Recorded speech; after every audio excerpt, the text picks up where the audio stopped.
গোটা পৃথিবী থেকে যদি হঠাৎ করে লবণ হারিয়ে যায় তাহলে কি হতে পারে? কখনো কি ভেবে দেখেছেন? আমাদের প্রতিদিনের খাবার তৈরি করার জন্য যে জিনিসটি অত্যন্ত গুরুত্বপূর্ণ, লবণ যদি না থাকে তাহলে সমস্ত কিছুর টেস্ট হারিয়ে যাবে আর আপনি কোনো সুস্বাদু খাবার তৈরি করতে পারবেন না।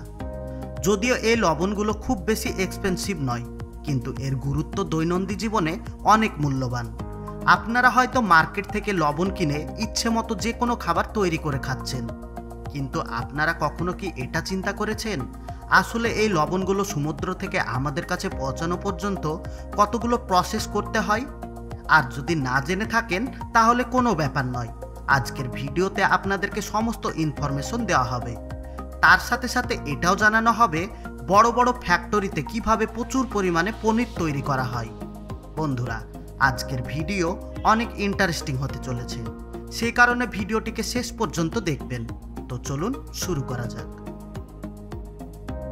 আপনারা বেশিরভাগ মানুষই জানেন লবণ সমুদ্র থেকে সংগ্রহ করা হয়, কারণ সমুদ্রে সব থেকে বেশি সমুদ্রের পানিতে এই লবণ পাওয়া যায়।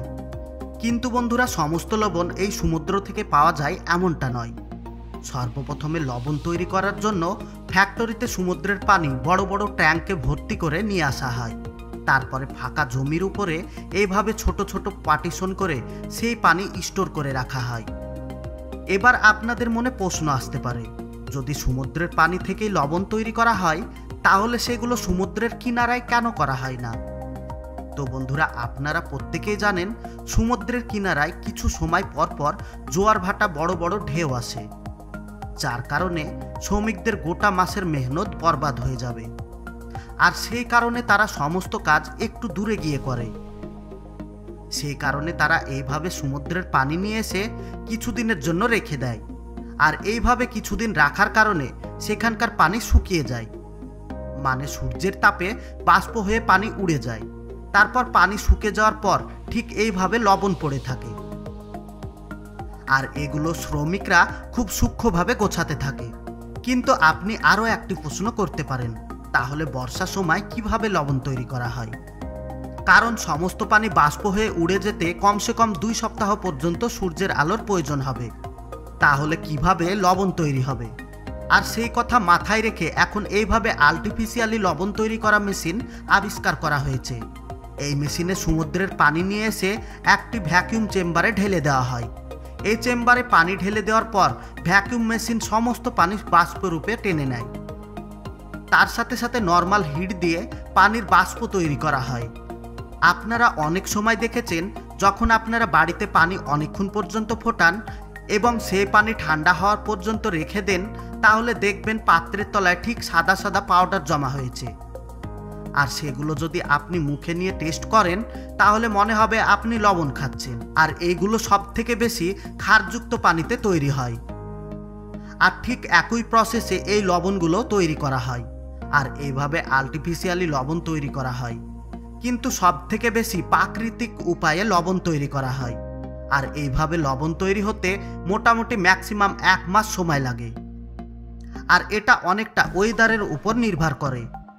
কোনো কোনো সময় খুব কম সময়ের মধ্যে লবণ তৈরি করতে পারা যায়। তারপরে যখন এইভাবে একবার সমুদ্রের সমস্ত পানি বাষ্প হয়ে উড়ে যায়, তো সেখানে শুধুমাত্র পড়ে থাকে শুদ্ধ লবণ। কিন্তু আপনি এটা ভাববেন না যে এই লবণগুলো ডাইরেক্ট খাওয়া যাবে, কারণ এই লবণ এখনো খাওয়ার যোগ্য হয়নি। এই সমস্ত লবণগুলো ফ্যাক্টরিতে পিউরিফাই করার জন্য নিয়ে যাওয়া হবে। এইভাবে টাকে ভর্তি করে সোজা ফ্যাক্টরিতে নিয়ে আসা হয়। ফ্যাক্টরিতে নিয়ে আসার পরে বড় বড় গ্রাইন্ডার মেশিনে একবার পিষে নেওয়া হয়, কারণ এখানে বড় বড় লবণের পাথর তৈরি হয়ে যায়। আর এইভাবে মোটামুটি 1 ঘন্টা পর্যন্ত পিষে নেওয়া হয়। তারপর কনভার বেল্টের সাহায্যে সামনের দিকে পাঠানো হয়, আর এইভাবে পানির স্পিড হতে থাকে, কারণ এই লবণের মধ্যে ছোট ছোট নোংরা আবর্জনাগুলো আলাদা হয়ে যায়। আর এই প্রসেস একবার কমপ্লিট হয়ে যাওয়ার পর এই লবণ মোটামুটি ব্যবহার করা যেতে পারে। কিন্তু এগুলোর এখনও অনেক প্রসেস বাকি আছে। আর এই লবণে অনেক স্পিডে পানি দেওয়ার কারণে লবণ ভিজে যায়, যার কারণে এগুলো থেকে পানি আলাদা করার জন্য অন্য একটি প্রক্রিয়ায় পাঠানো হয়।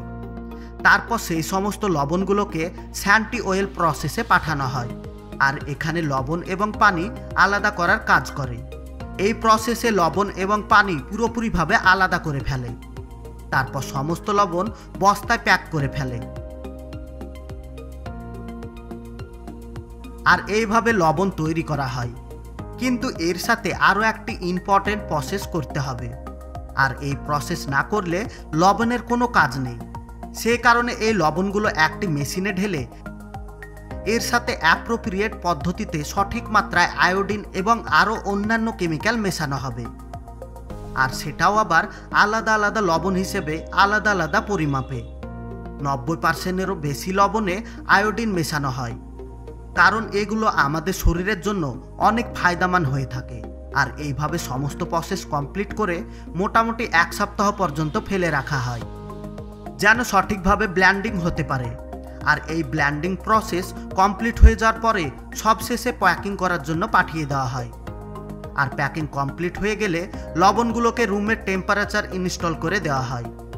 আর এইভাবে সমুদ্র থেকে লবণ হারভেস্ট করা হয়।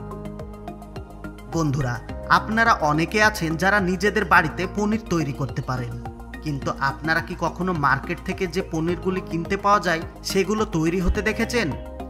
আর সেগুলো ফ্যাক্টরিতে শর্টকাট প্রসেসে কিভাবে তৈরি করা হচ্ছে সেটা কি দেখেছেন? যদি না দেখে থাকেন তাহলে এখন আপনাদেরকে দেখানো হবে। আপনারা অনেকে জানেন পনির দুধ থেকে তৈরি করা হয়, যার কারণে সর্বপ্রথমে ফ্যাক্টরিতে বড় বড় ফার্ম থেকে দুধ কালেক্ট করে নিয়ে আসা হয়। ফ্যাক্টরিতে দুধ নিয়ে আসার পরে সর্বপ্রথমে দুধের কোয়ালিটি চেক করা হয়। আর যদি কোয়ালিটি চেকিং পাস হয়ে যায় তাহলে সেগুলোকে বড় ট্যাঙ্কে স্টোর করে রাখা হয়। তারপর যখন পনির তৈরি করা হবে তখন ট্যাঙ্ক থেকে পরিমাণ অনুযায়ী দুধ কন্টেনারে ঢেলে নেওয়া হয়। তারপর সমস্ত দুধ 40 ডিগ্রি তাপমাত্রায় গরম করা হয়। আর সেই দুধ পেস্টারাইজেশন করার জন্য এর সাথে এজেন্ট মেশানো হয়। তারপরে কিছু সময় পর্যন্ত গরম করার পরে দুধ থেকে পানি আলাদা হয়ে যায়।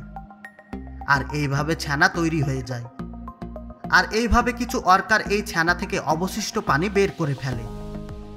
তারপরে ছানাগুলো এইভাবে একটি পাত্রে রেখে ভালোভাবে প্রেসার সৃষ্টি করা হয়, যার কারণে এর ভেতর থেকে সমস্ত পানি বাইরে বেরিয়ে যায়। আর এইভাবে বড় বড় পনিরের আকার ধারণ করে। তারপরে পনিরগুলো কিছু মেশিনের সাহায্যে ছোট ছোট পিচে কেটে নেওয়া হয়। তারপর প্যাকেটে প্যাক করে টাকে ভর্তি করে মার্কেটে পাঠিয়ে দেওয়া হয়। আর এইভাবে মার্কেট থেকে অ্যাভেলেবল পরিমাণে পনির পেয়ে যাবেন। তো বন্ধুরা, অবশ্যই কমেন্ট করে জানাবেন এই সমস্ত প্রসেস দেখে কেমন লেগেছে। আর বন্ধুরা, সব লাস্টে জরুরি কথা, আমরা যেন এর থেকে আরও সুন্দর সুন্দর ভিডিও বানাতে পারি, এজন্য ভিডিওতে লাইক দিয়ে বন্ধুদের সঙ্গে শেয়ার করুন। আর আপনি যদি আমাদের চ্যানেলে নতুন হয়ে থাকেন তাহলে চ্যানেলটাকে সাবস্ক্রাইব করে অল নোটিফিকেশন সিলেক্ট করুন, যেন আমাদের পরবর্তী ভিডিও আপলোড করার সঙ্গে সঙ্গে আপনি সবার আগে দেখতে পারেন। এতক্ষণ পর্যন্ত সঙ্গে থাকার জন্য আপনাকে অসংখ্য ধন্যবাদ।